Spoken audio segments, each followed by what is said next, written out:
Procter and Gamble health and hygiene care limited एक leading brand है female hygiene और health care segment में। Company के majorly 3 products हैं: Whisper sanitary pads, Vicks, Old Spice deodorants. Company COVID के time में भी, जब हर तरफ लॉकडाउन था, कंपनी ने 40,000 स्कूल्स के साथ पार्टनरशिप की और 60 लाख एडल्ट और टीन गर्ल्स को मेंस्ट्रुअल हाइजीन के बारे में अवेयरनेस दिलाई। कंपनी पिछले 25 सालों से 2.5 करोड़ से ज़्यादा वुमेन को एजुकेट कर चुकी है about the importance of menstrual hygiene और इनका टारगेट है नेक्स्ट कुछ सालों में 5 करोड़ के टारगेट को टच करना। इंडिया में सैनिटरी पैड्स का पेनिट्रेशन सिर्फ 20% है, मतलब 10 में से सिर्फ 2 लड़कियां ही सैनिटरी पैड्स को यूज करती हैं। ये अलार्मिंगली लो है और साथ में ही एक बहुत बड़ी बिजनेस अपॉर्चुनिटी को शो करता है। इस बारे में हम डिटेल में डिस्कस करेंगे कुछ ही देर में। कंपनी हमेशा से अपनी टॉप लाइन को कंटिन्यूसली ग्रो किया है, लेकिन बॉटम लाइन ऊपर नीचे होता रहता है। इसको जब हम फाइनेंशियल स्टेटमेंट्स देखेंगे कंपनी की, तब इसको डिटेल में डिस्कस करेंगे। कंपनी के पास कोई भी किसी भी टाइप का डेट नहीं है। Welcome to Fantastic. मैं हूं आश्रय अग्रवाल और आज हम Procter and Gamble health and hygiene care limited की कंप्लीट फंडामेंटल एनालिसिस करेंगे और देखेंगे इनका business, products, performance, in depth financials, industry analysis, समझेंगे कि कंपनी क्यों चैरिटी एनजीओ बनती जा रही है। बहुत ही इंटरेस्टिंग कंपनी के फंडामेंटल्स जानने के लिए बने रहिए वीडियो में एंड तक।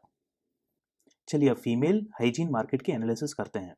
इंडिया में गवर्नमेंट पिछले कई डेकेड्स से और कंपनी भी पिछले 25 सालों से मेंस्ट्रुअल हाइजीन के लिए अवेयरनेस फैला रही है। इसके बाद भी इंडिया में सिर्फ 10 में से 2 वुमेन ही सैनिटरी पैड्स को यूज करती हैं। ये नंबर और भी बहुत कम है रूरल इंडिया में, जहां आज भी मेंस्ट्रुएशन को एक टैबू की तरह ट्रीट किया जाता है। रूरल इंडिया में आज भी सैनिटरी पैड्स को एज एन इसेंशियल आइटम नहीं माना जाता और एक लग्जरी की तरह ट्रीट किया जाता है।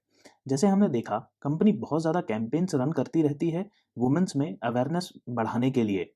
इसके बाद भी सैनिटरी पैड्स का पेनिट्रेशन बहुत स्लो रेट से ही ग्रो कर रहा है। इस सेगमेंट की एक और बड़ी प्रॉब्लम है लो हाउस होल्ड इनकम।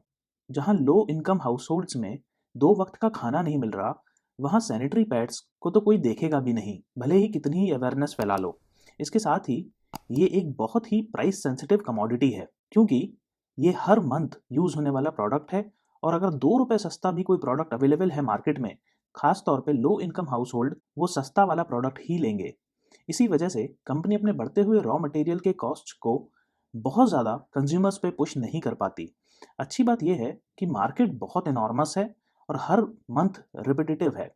जैसे जैसे पर कैपिटा इनकम बढ़ेगी, वुमेन भी अर्न करेंगी और इंडिपेंडेंट बनेंगी और अवेयरनेस भी बढ़ेगी, वैसे वैसे मार्केट भी ग्रो करेगा। इस अवेयरनेस का कॉस्ट आप कंपनी की एड स्पेंडिंग पे देख सकते हैं। 2021 में कंपनी ने 560 करोड़ रुपए या फिर 14.6% सेल्स का रेवेन्यू सिर्फ एड्स पे खर्च किया और रॉयल्टी अलग से। विक्स की बात करें तो ये हर हाउस होल्ड की पहली पसंद है कफ एंड कोल्ड के लिए, और विक्स इनहेलर काफ़ी एडिक्टिव भी है, जो मुझे लगता है कंपनी के लिए फ़ायदेमंद है। मैं हाईली सजेस्ट करूंगा आप मेरा HUL का एनालिसिस ज़रूर देखें, जिसमें मैंने FMCG इंडस्ट्री की डिटेल में एनालिसिस की है। लिंक आपको आई बटन पे और डिस्क्रिप्शन पे मिल जाएगा।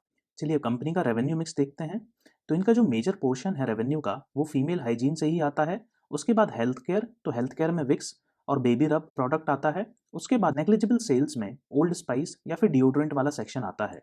तो FY21 में यहाँ पे आप देख सकते हैं 66% सेल्स फेमिनाइन हाइजीन प्रोडक्ट से ही आई, मतलब सैनिटरी पैड से। वहीं 33.1% जो कि 24.1% की ग्रोथ है पिछले साल से और हाईएस्ट एवर ग्रोथ है, वो आई हेल्थ केयर सेल से।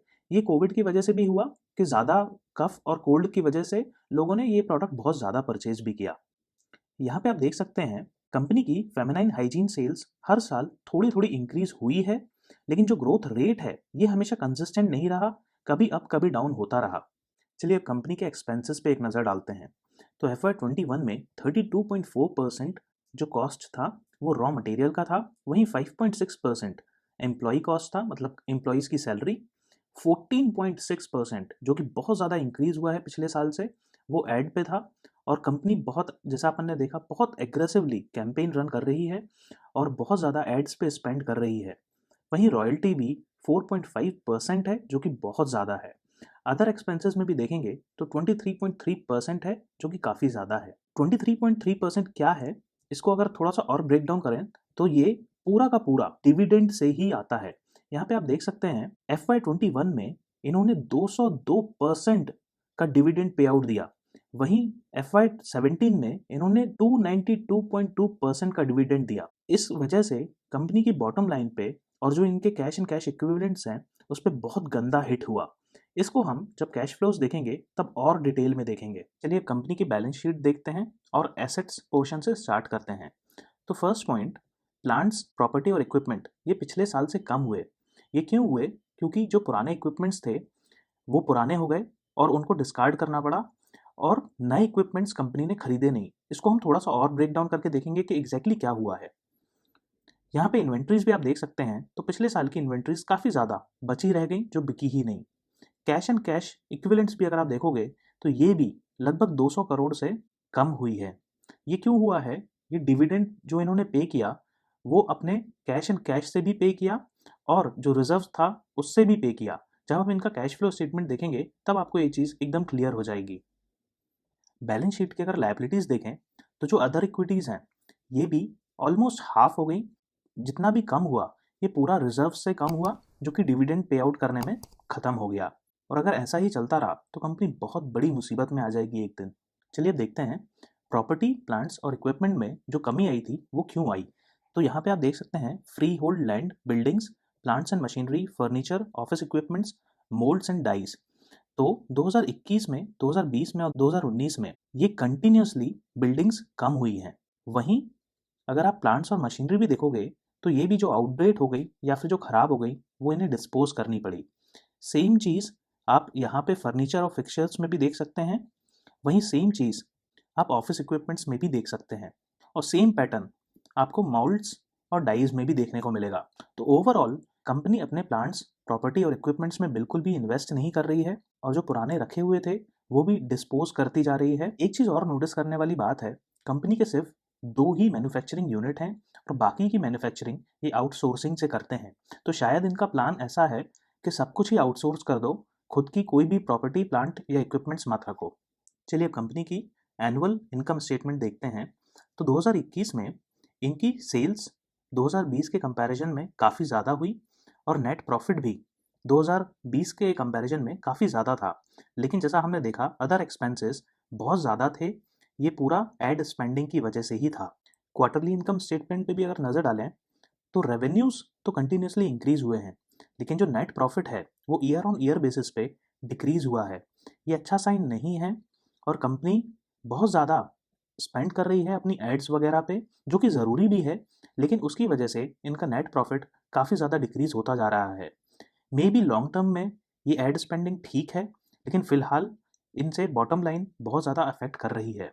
ऑपरेटिंग प्रॉफिट मार्जिन भी अगर आप देखोगे तो पिछले 3 क्वार्टर्स में इंक्रीज़ हुए हैं, लेकिन again year on year basis पे देखेंगे तो ओवरऑल कम ही है। चलिए कैश फ्लोज देखते हैं ऑपरेटिंग एक्टिविटीज़ से। तो पीबीटी 2021 में 2020 के कंपैरिजन में बहुत ज़्यादा था, जिसका सीधा सीधा असर कैश जनरेटेड फ्रॉम ऑपरेशंस में यहाँ पे आप देख सकते हैं, जो कि ऑलमोस्ट डबल हो गया 2020 के कंपैरिजन में। यहाँ पे आप देख सकते हैं जो इनको ट्रेड रिसीवेबल्स होने थे वो 25 करोड़ के इनको ऑलरेडी मिल चुके हैं, जबकि 235 करोड़ के जो इन्हें पे करने थे अपने क्रेडिटर्स को वो अभी तक पे नहीं किए हैं। इन्वेंट्रीज काफ़ी ज़्यादा इस साल इंक्रीज हुई हैं, जैसा हम पहले ही देख चुके हैं कि माल बिका ही नहीं। अदर एसेट्स भी देखोगे तो ये भी काफ़ी ज़्यादा इंक्रीज हुआ है पिछले साल के कंपैरिजन में। चलिए कंपनी की कैश फ्लोज इन्वेस्टिंग और फाइनेंसिंग एक्टिविटीज़ से देखते हैं। तो 2020 में कंपनी ने PNG home products private limited से 180 करोड़ का लोन लिया था। वहीं उसी कंपनी को 90 करोड़ का लोन दिया भी था। इस साल दोनों ही चीज़ें नहीं हुई हैं, ना ही लोन लिया है ना ही लोन दिया है पार्टी रिलेटेड ट्रांजैक्शंस में। उसी वजह से आप यहाँ पे देख सकते हैं कि ना ही ज़्यादा कुछ आउटफ्लो हुआ है ना ही कोई इनफ्लो हुआ है इन्वेस्टिंग एक्टिविटीज़ से। लेकिन अगर आप फाइनेंसिंग एक्टिविटीज़ यहाँ पे देखोगे 1100 करोड़ का डिविडेंड इस साल इन्होंने पे किया है। ये कहाँ से पे किया? कैश एंड कैश इक्विवेलेंट से 236 करोड़ रुपए लिए और जो साल का प्रॉफिट था वो सबसे पे कर दिए। तो इनका टोटल अगर 2021 में डिविडेंड अमाउंट देखें तो वो 325 रुपये था, जबकि ईपीएस देखें तो 200 रुपये ही था। तो पूरा का पूरा प्रॉफिट तो दिया ही, साथ में अपनी जेब से भी दे दिया। ये बहुत गलत है। इसकी वजह से इनका cash and cash equivalents at the end of the year बहुत ज़्यादा कम हो गया। ये बिल्कुल अच्छा साइन नहीं है। कंपनी को इतना ज़्यादा डिविडेंड नहीं पे करना चाहिए on the cost of profit. कल को कोई भी दिक्कत आई तो कंपनी फाइनेंशियली साउंड नहीं कर पाएगी।